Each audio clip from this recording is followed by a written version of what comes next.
Evening Joe actually. Man chakakilaba chuli. Jacqueline Nikango caught. Man segment me kwan kilaba chuli. Lamera's not on the line. I'm Kenna. So I want to take continue kwan.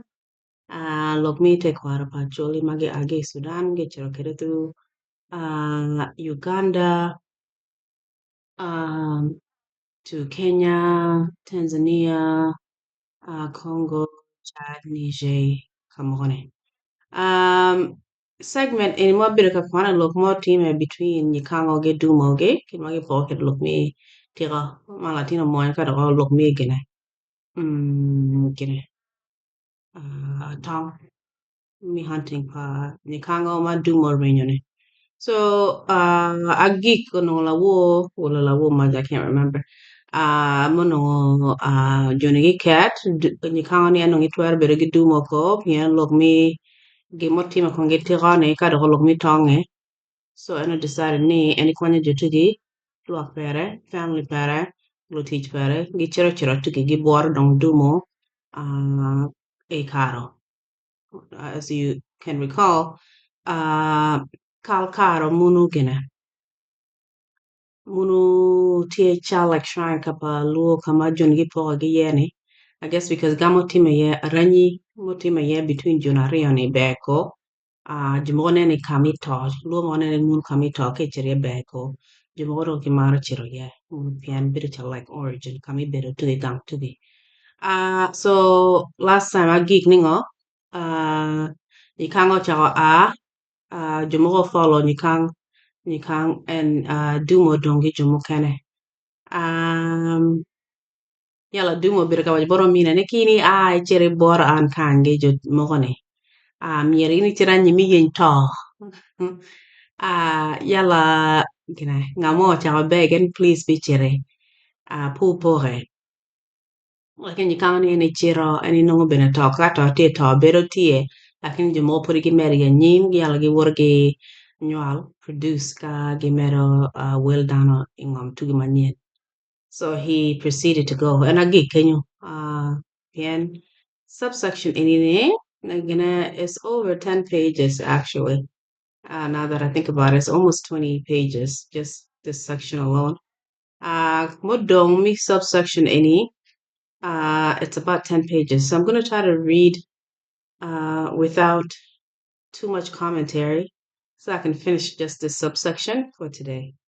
So I on page 12, I should geek, hopefully, page 22. Kabi na tuwera donko, I will end early, hopefully battery party capacity na.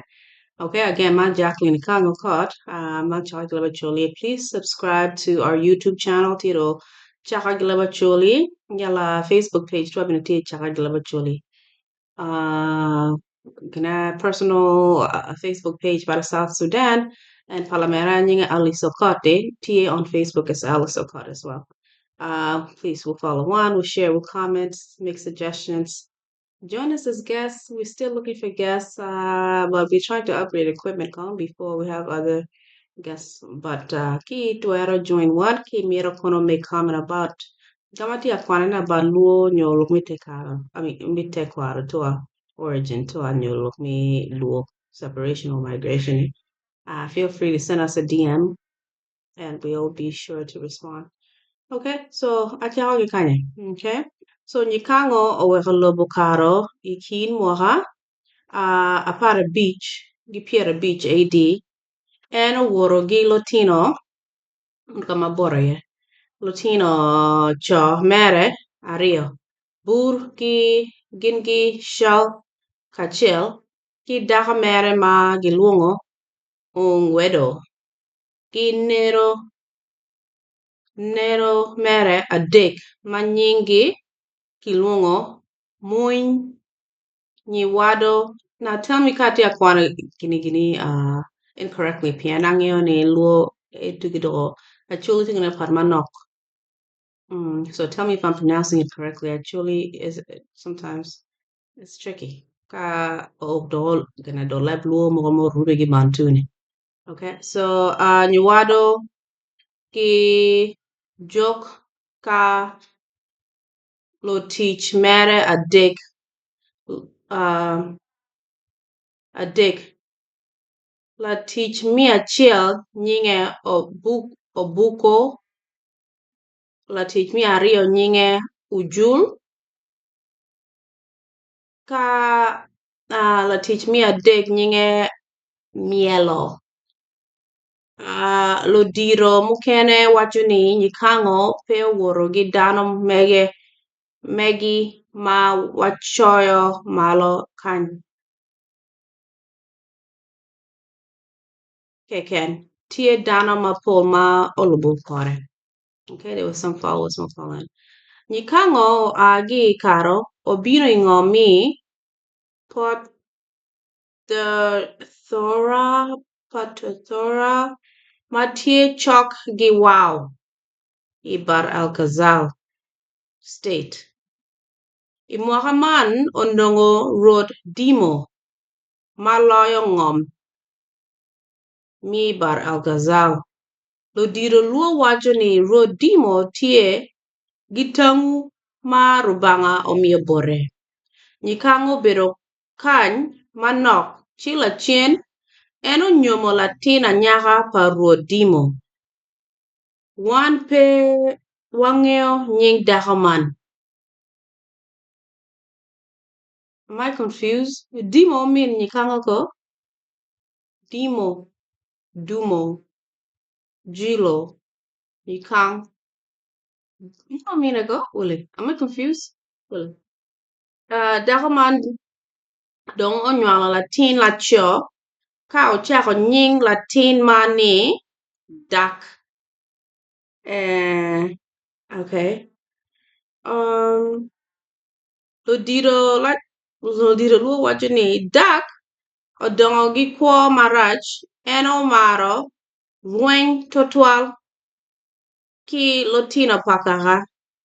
Kadi be dak pe obedo gi woro ikom dano chi en obedo gi woro madit mada ikom kwaro mere Dimo. Okay, so Nyikang'o ochere Bar Alkazal gi karo ochere Bar Alkazal wow. Onongo Ruoth Dimo onyuomo Dora pa Dimo ginywalo latin achiel nyinge dak gikenyo ne dak dak obedo layelo manok. So tie nino mo achiel Ruoth Dimo obedo ka chayo Nyikang'o ma kun en wacho kwede ni in wiyi oto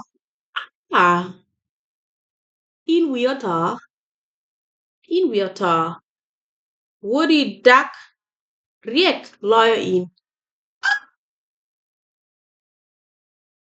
Ki odiro mokene Ruoth Dimo okano mach ki igang woko duchu weg dano pe otedi. Duan wacho ni rubanga omiyo tang'u pa Dimo bod dak en dak ma oneno kit tim aranyi pakwaro ne en dong onego wang dano duchu matie itelo pa Ruoth Dimo. Itelo wala iteloch? Okay. LOC munu loch wala lok? Loch ti iteloch pa Ruoth Dimo. Ruoth Dimo ong'eyo maber ni dak aye onego wang dano. Dano ma wang'gi pe oto idi kal pa Ruoth Dimo ikar man obedo Ruoth Dimo gi mon mere kachiel ki dano pa Nyikang'o. Dano ma wang'gi oto gin okok bod Ruoth Dimo ka Dimo openjo mon mere ni pingo dak otimo gin marach mi nego wang' dano chalo man. Lok man okelo anyoba madidi kin nyikango kin gi wuode dak.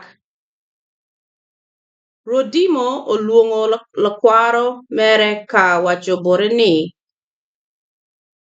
ang'eyo maber ni in ayie ma inego wang' dhano mera. Ka kit man ino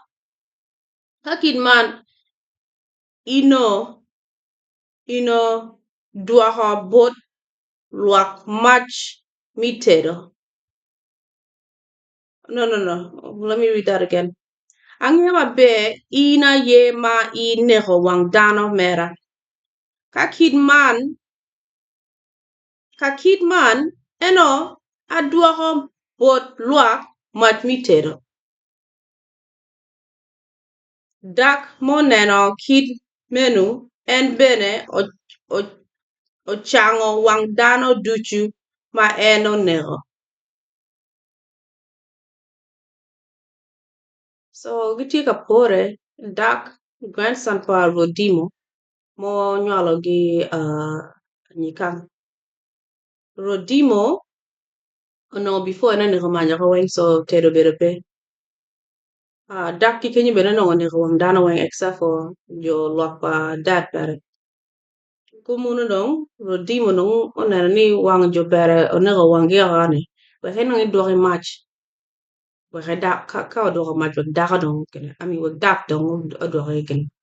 Odwoke wang' dhano o yogi wang' dhano odwoke gini. Restore eyesight to gi. So Dimo pe yo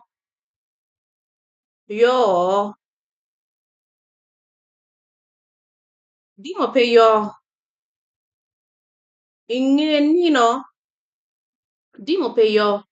ing'e nino adek kany en dogi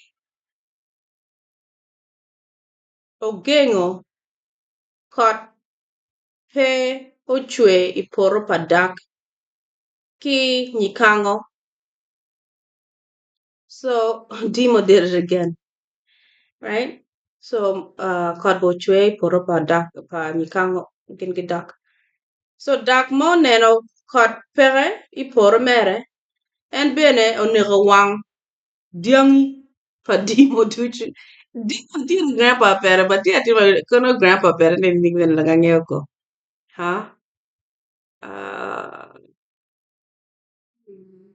I don't know. Dimo okay, fine. Diangi pe neno lum pi man. What? Diangi pe oneno lum pi man diangi duchu ojony marach. Mi ariyo chak diangi odoko pere bo Dimo. Tie nino mo achiel Dimo doko openyo mon mere ni pingo dak ki nyikango onego wang' diangi mera.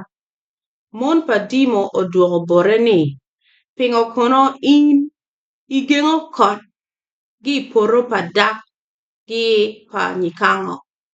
Rodimo ogamo ni ka kit man weg kot ochwe I poro pa dak gi pa Dimo. Pa dak gi nyikango. Ki weng obuora menu kat kot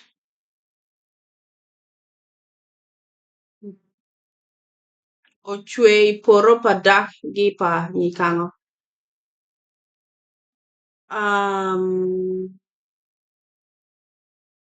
So I don't know, it's weird. Family moon, they're going back and forth that they will tell me come each other.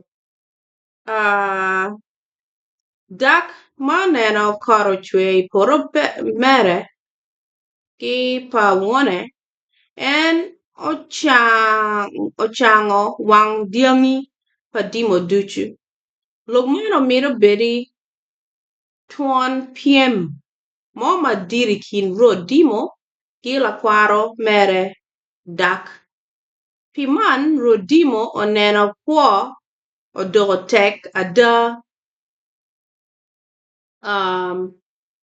en Ruoth oluongo lodiro mi kal wek gin olal lok man ma luongo pa Ruoth both lodiro kal gin ducu ogure i te yath ca madit ite yath cwa madit ma tye i dibo pa Ruoth. Ruoth Dimo pwoyo lodiro kal mi bino i ka coke man ka owaco both ni nyikang'o wiye to dak wiye kwiri pi man amiro nego dak woko aluongo wun kany pien amiro ni wun nyuth bora yo ma atwero nego kwede latin man.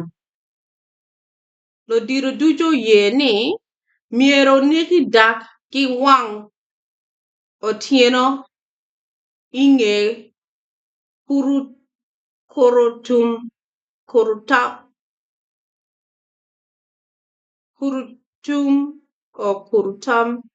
nyo opuk pa dak oneg ki wang otieno i ng'e kurutum I don't know what that is nyo opuk pa dak. Lodiro pe miro ni remo oguri ceng Ruoth. Lodiro pe miro ni remo oguri ceng Ruoth. Pi man gina oyie mi nego latin man gi komgi. Wow, they're plotting me nego dak. Remember, dak to tigi tong. He gets it from his grandfather Dimo. So give me the nego ginago. Dak pien tigi tongo yala lwane tiere klo nyikango wone. And give me the penny roro oguri remo so give me the nego dak on behalf of his grandfather, which is crazy. Ichawo ma lodiro tie ka larlo kid mi nego dak i kingi onongo tie laco mo mi jur ma ong'oyo kome ni itie oding. Kome ni ite oding. Dok lodiro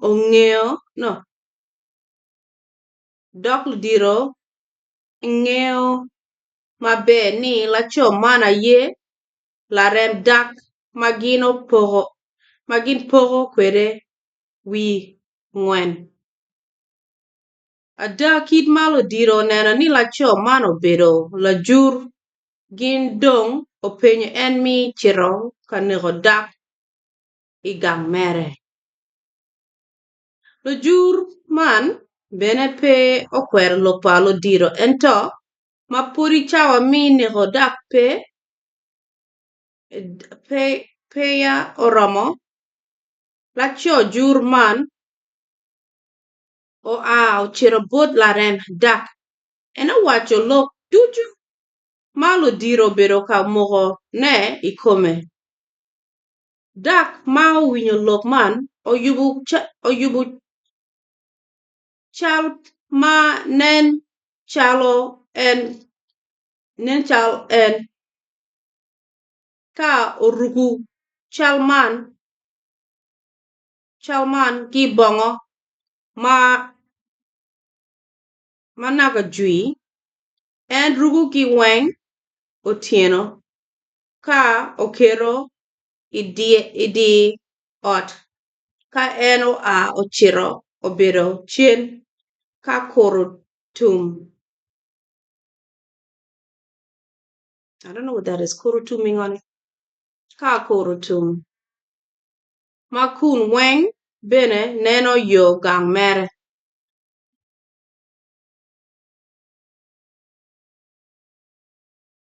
Okay, so liwore ne jore.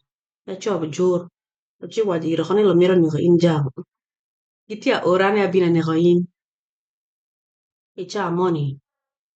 So dako bero smart. O chako gine. O me chao pere. Ko dress up chao pere. Mm, do en gi bongo ma juin rugune. Mi bongo dano. O ngeni mune da. Kono no en pay. Ikar malo diro o winyo ni dak o chungu kurutum mere gin onyango matini en bene dong ochiro kabedo I ot. Adalo diro o yer dano ang'wen we gin ochiri ka chobo dak. What happened? I thought no wan gi mira liwore monege. Mano ite chwalo dano ang'wen. I chobo dak.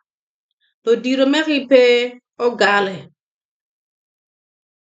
Gikwanyo tong ka gin omako yom ma chiro I gang pa dak. Ikare ma lo diro ang'wen megi o megi o chok ki ot gin oneno dano tie kabedo I di ot ka gin. I don't know what this word is. I keep seeing it. I need to ask somebody. Cut ningane. Kut. Chut. Wala kot. Ang'eyo bende ko. C-U-T. Cut.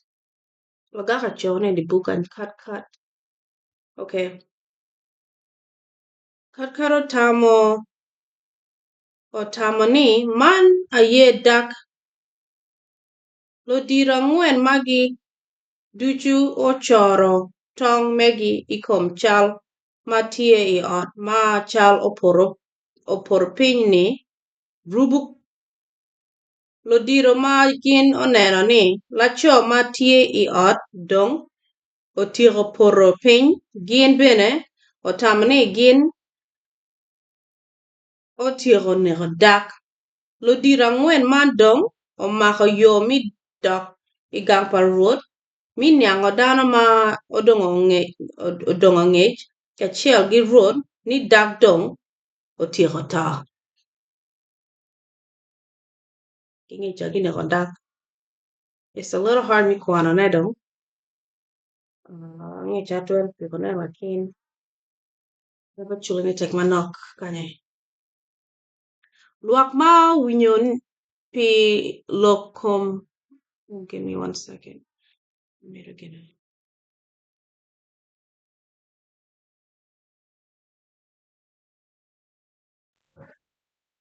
Okay.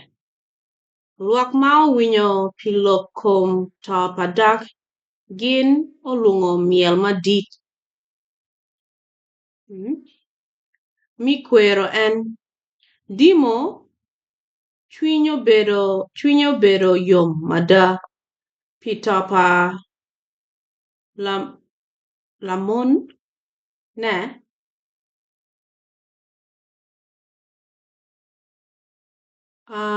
en wacho kwere bot luak kare mi miel ni watie kakoro to padak. Are you sure? Dwan wacho ni dano duchu matie I dibo miel chwinygi obedo gi pwoch madit ni dak otieko to. Pi man gin duchu dong wero gi dwan achiel gin man. Lakwara latin pa nyara dak latin pa nyikango otieko to. Yalo. Mamiel dong ku wako dak otuk gipor I dibo. Okay. Mamiel dong ku wako dak otuk gipo I dibo miel. Ni tilang. Dano matie ka miel I kare ma gin oneno dak kumgi omako koyo. Tien cho. ki pol pacho okwe liti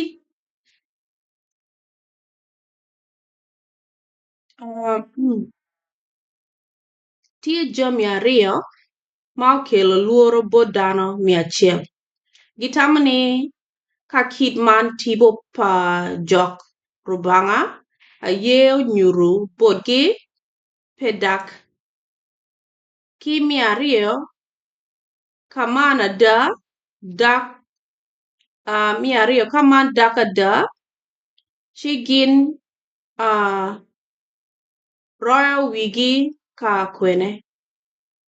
So they don't know if it's a spirit or rubanga mo nyure because ginego dak or if it's really dak mo bino.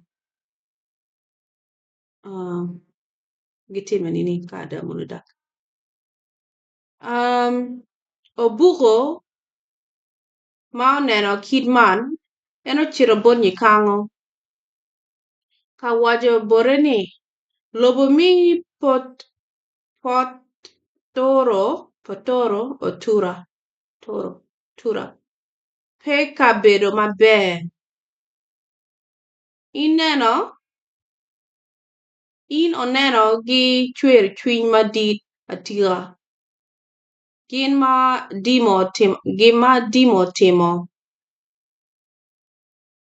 ikom dak obugo dong openyo nyikango ni ka twere miero dano ocheri anyim ka en omede gi lok bot nyikango ni lutino megi 2 bur gi shal gin aye wegi lapi mi lok man ka digi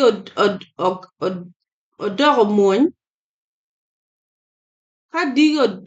muony lok man ducu dong iwi wun gi dak dok ka pe ineno maber dok ka pe ineno maber dak to.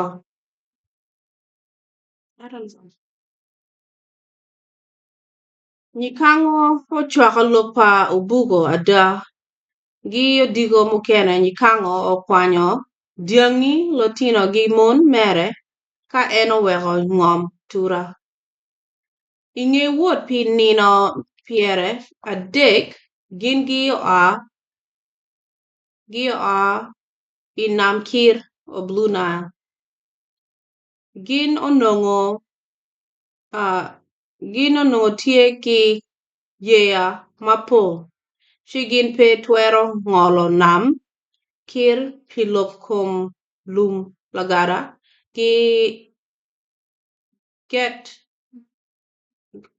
magas iwi pi ata lagara gi get magaji iwi pi ata. Okay. Obuko openyo nyikango ni ka twere miero onegi dano achiel mi tumo pi man wek yo oyabe bot dano. Nyikango dong openyo dak ka en twero miyo latich mere achiel wek inegi mi tumo wang pi man. Dak ma owinjo dwon man en pe obedo gi yom chuny ikom penj pa nyikango ka oduoko bore ni lutich mere aye obedo gweno mi angola iyo.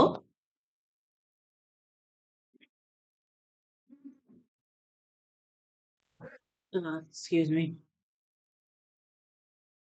Okay, so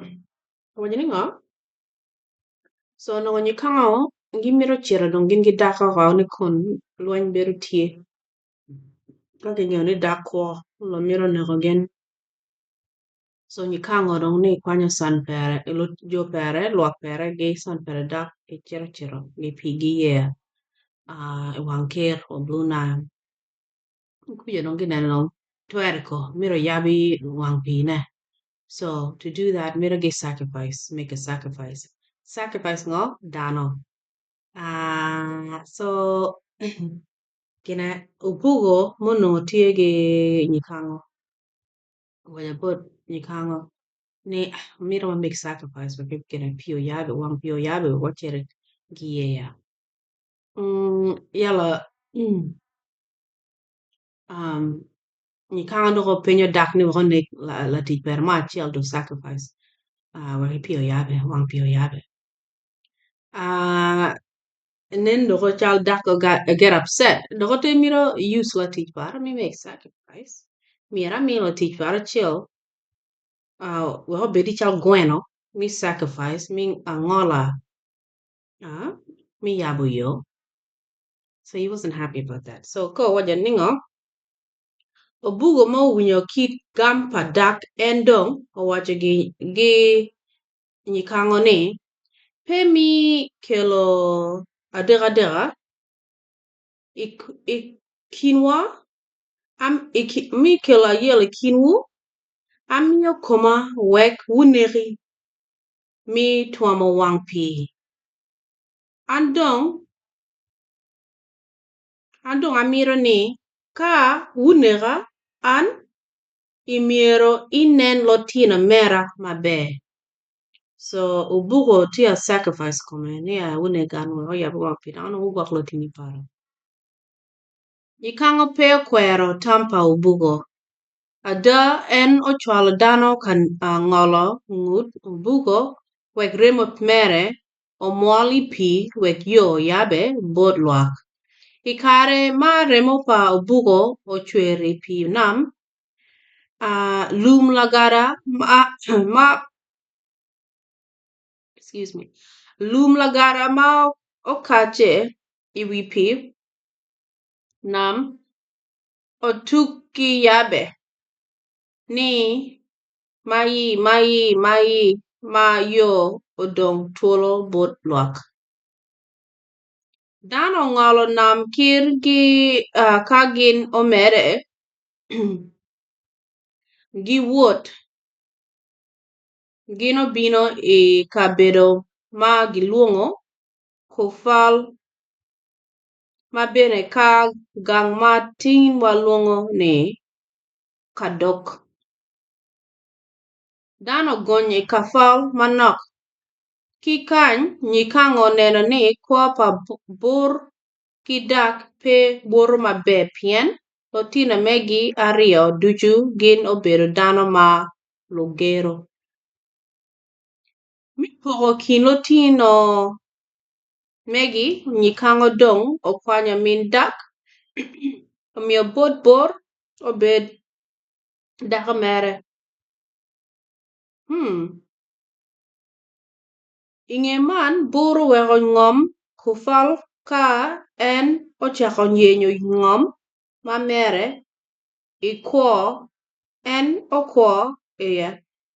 Ikar ma dako winyo ni bor tie ka yenyo ngom manyien dok wuone omio mine odoko dako bore chwiny ochwe mada.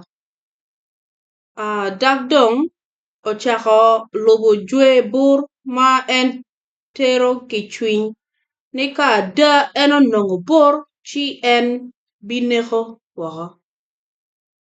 So wuone omio mine bot bor ma en tiro enemy wal gi lwenyo. And he wasn't so happy but ki nongo bor ilubo jwen gi ki nongo gen ka kam gite yinye ngome ine woko.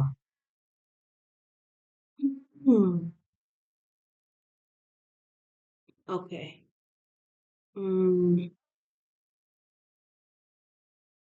Lodiro kaka wacho ni min dak nen chalo ong'eyo tam pa wuode inyim mege gi ing'om mi kufa. Ikare ma gintie ka wuot Min dak dong okwany bur ong'abo ilangit chalo Latin. Ento pe wanyang dano madit chalo man.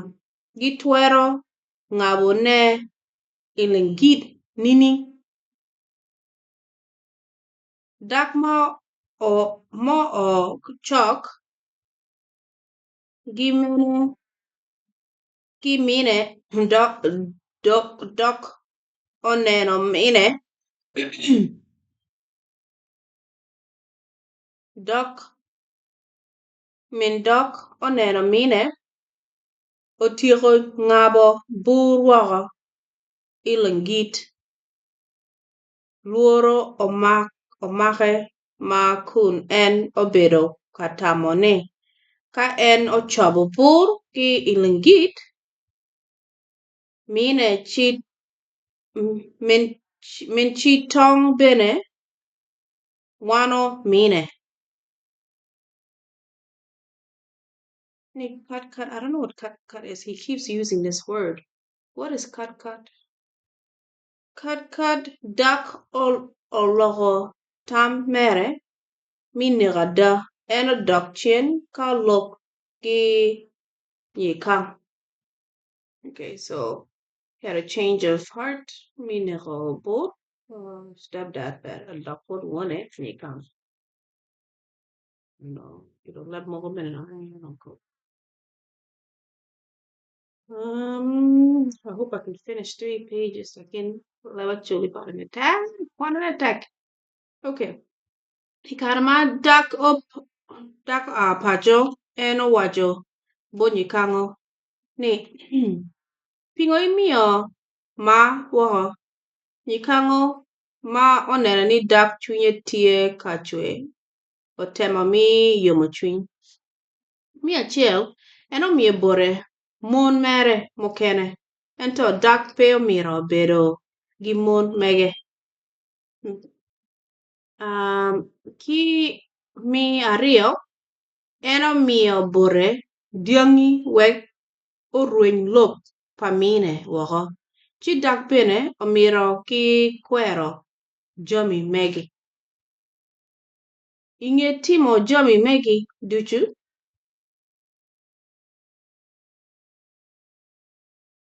Nyikango penjo dak. In dong imiro gin ang'o? Dak ogamo bot wuone ni. Amiro Latin anyaka Mary achiel.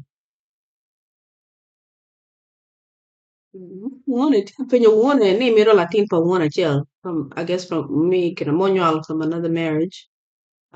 Ni miro Latin anyaka achiel pa wuone. So his own sister, basically.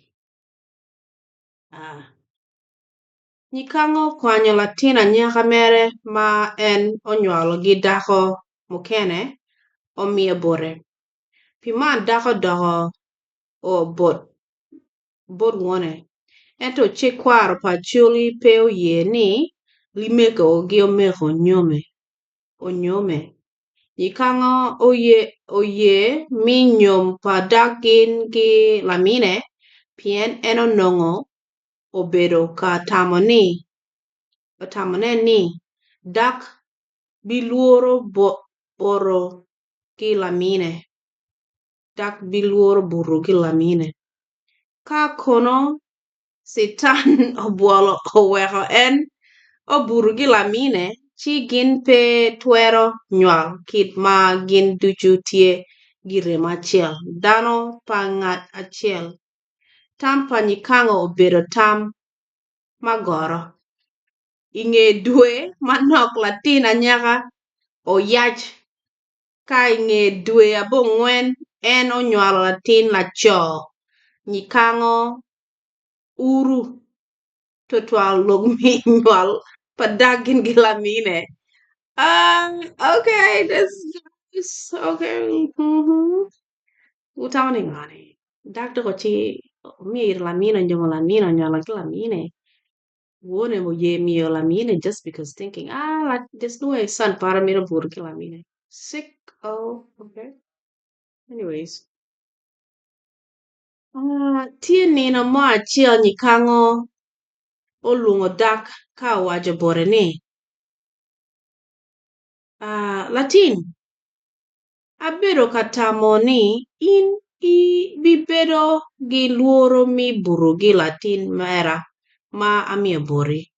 Ci dako gamo bore ni in itamo ni nyari ni en dako nyo pe dako. Damn, like that? Excuse me. Lok mi nyom dak e gilamina okelo lok ma pol bolo diro kaka mi luo. Mala chien luak onyamo lok. Ka gino omoko lok ni, ka kit man notina pa rodi mi gang achiel. Mier gin onyome. Gilotino pa rodi mi gang. Mokene? Ento nyikang'o gi luak mere gin omere gi wuot anyim ma kun gin lubu kwede nam kir. Nyikang'o guro tayen ikabedo.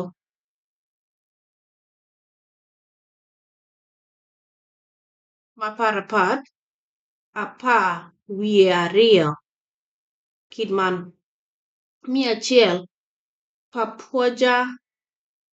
papuoja matie chok ki malakal ki taya mere mi ariyo mia kwede i agigi obedo i nyalwal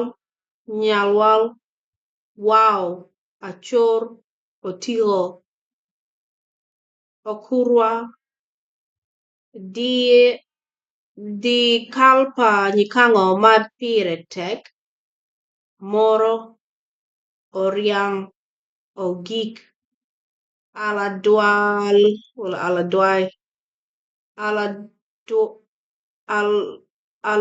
adwai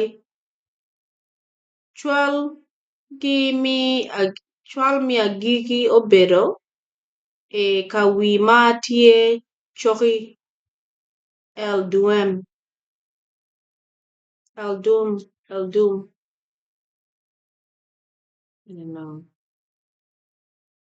ento ludir mokene wacho ni taya pa nyikang'o apar wi ariyo onong'o obedo kit man mia achiel oguru ipot turo owaw ki mi ariyo ne kwede apa wi ariyo obedo kit man itonga achira gok nyilwal nyikang'o ogero e didego ka dak ogero e falol fanyi dwe pach demot maben kama yamo oting'o nyikang'o otero i polo maben e kun kama nyikang'o to ochoro oting'o okurwa moro ogik chwal ki kawi ikabedo man en ogoro adit mabor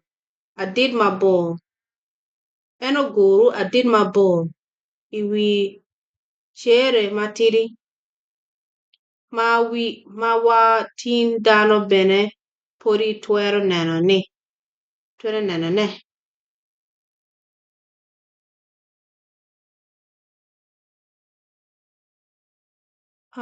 Okay. So guru adit mo mabor in one of these places kama wuoro kabodiene. Ni put twero nene tina ng'eyo ko kama tie somewhere wow gichero yo migrate manok I think towards the east manok. This name sounds more like Shiluk and Anyok. Ki kawi ried nyikang'o ochiro i malakal kama en onong'o wegi gang chi red olwenyo ikom dano megi omere gi buoyo gin Lodir wacho ni Nyikango owuoro gi dano manok chi ikare ma en omayo ng'om mi Malakal en otuk gi niang kat ni ng'om man dito twal pi man en ochako yenyo dano mukene gi woo wek gin obin kabedo hula mere. So he migrated from Wow Wow to Malakal. So going from west to east. Worgino dano wogin get kina daki lotini ti luak tugi. Worgi mero dano population pere ngomanyin kini. Okay, okay. Oh, it's too long now. Oh, no, so agi kanya Nyikango Dongi Malakal. Okay, page 17. Thank you very much, everyone. Man Chaka Gilawa Jolie, I'm Jacqueline Nyikango Kat. Man Second Mingo, Kwan Gilawa Jolie. We're learning a lot about team between Jolu, between Nyikango, Dumo, Dake, Minge, Nyikango, Kimo, Wargiti, the Kere, Gimotime between Kinkitimo, Genke Dak, Kimagi Okere, and Malakal. So they're moving around. So maybe Diga Chawagi can we take a look any. Kid my work, we kere, work in y'all, gini gitano, ginola. Look, any money don't duck on your molamina, gino, kilamina, the honey is mind blowing. But anyways, drop your comments, DM me if you wanna join a discussion or if you have comments. Subscribe to the YouTube channel as Charlie Labachuli or follow us on Facebook as Charlie Labachuli. Please like, comment, share, and join us as a guest. Thank you so much. Have a good night. Bye bye.